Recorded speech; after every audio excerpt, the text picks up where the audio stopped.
Hi, I'm Margot Hutchins, and this is the AI RMF App Team project demo. In this video, we'll go through the project background, features, development process, challenges, and the future of the project. Let's jump in. So, little project background.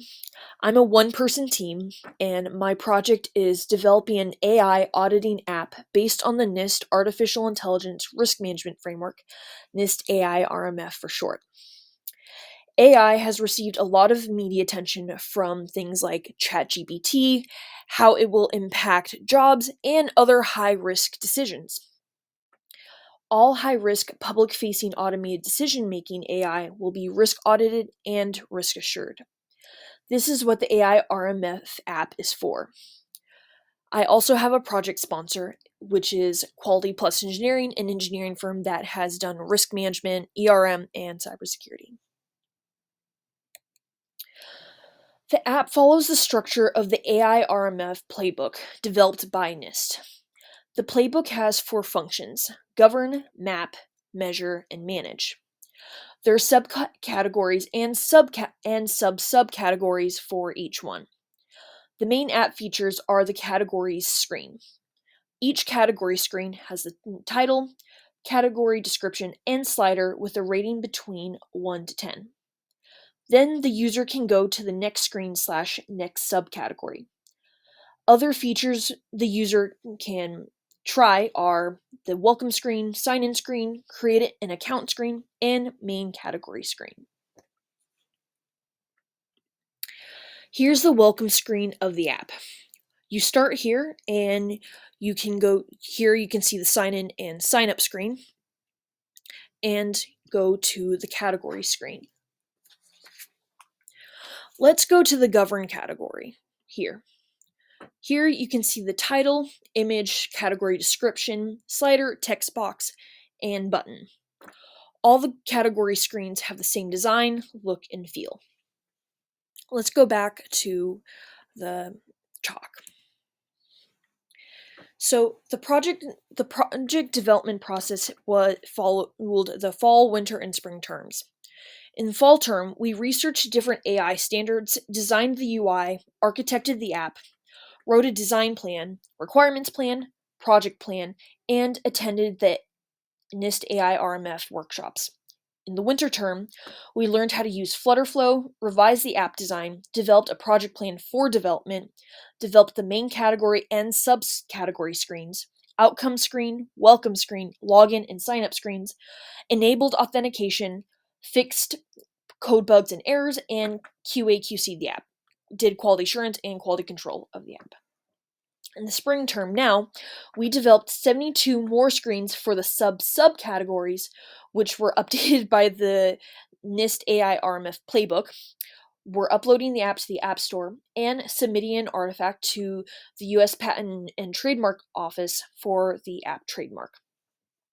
Now we'll demo the rest of the app, or most of it.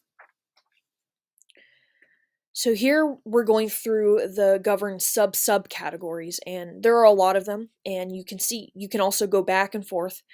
And I'm probably not going to show all the screens because that's just going to take up too much time. But here you can see them, and for all the screens, there's a total of about 95 screens for now.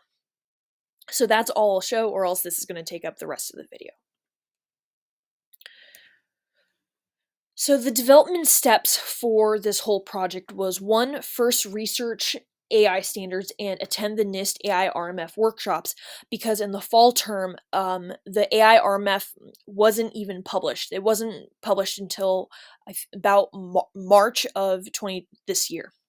Step 2 was write the problem statement, requirements document, and design documents. Step 3 was to architect the app. Step 4 was to have a development plan for building the app. Step 5 was to build the outcome screen, which showed the 4 main categories and subcategories. Step 6 was to enable authentication for developing an account and signing in. Step 7 was to fix the code bugs and errors. Step 8 was to do QA/QC of the entire app. At this point, we had about 25 screens total. Step 9, which was done in the spring term, done last minute, was to build 72 subcategory screens. Step 10, which we're on now, is to upload the AI RMF app to the App Store. And then step 11 is to submit an artifact to the USPTO office for proof of commercial use for our registered trademark. So, the original plan this term was to develop all the main category screen, the calculation for the slider, get the APK, and upload the app to the App Store and Google Play Store. At the beginning of the term, my project sponsor and I decided not to develop the calculation for the slider because it was too time consuming, because we would have to develop with the lower level programming language Dart, which is used within Flutter. We did not get the APK because we learned we did not need it to upload the app to the App Store. The biggest change in this project so far was NIST published the subcategories for the standard for the RMF, and this was published for the AI RMF playbook. I developed 72 new screens this term based on the govern, map, measure, manage subcategories. There were a few challenges throughout the development process. The biggest challenge this spring term, really all terms, was scoping the project to get the MVP, minimum viable product, done. There are a lot of features we could add but decided not to. We understood we had to be realistic and make this doable for us to define, and we had to continually define what the MVP looks like and what the functionalities will be. One example mentioned before is not developing the slider calculation. This will be done later. The other project risk was not uploading the app to the App Store. The app must be uploaded because this is the artifact we will use as proof that the app is in commercial use. We've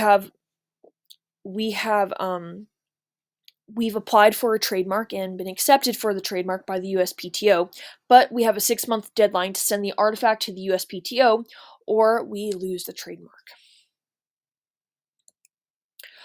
Right now, we're uploading the app to the App Store to show the USPTO the artifact for our trademark, as mentioned in the last slide.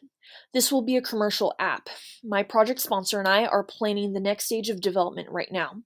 We will develop more what-is screens for other AI standards being developed by the EU, Australia, etc.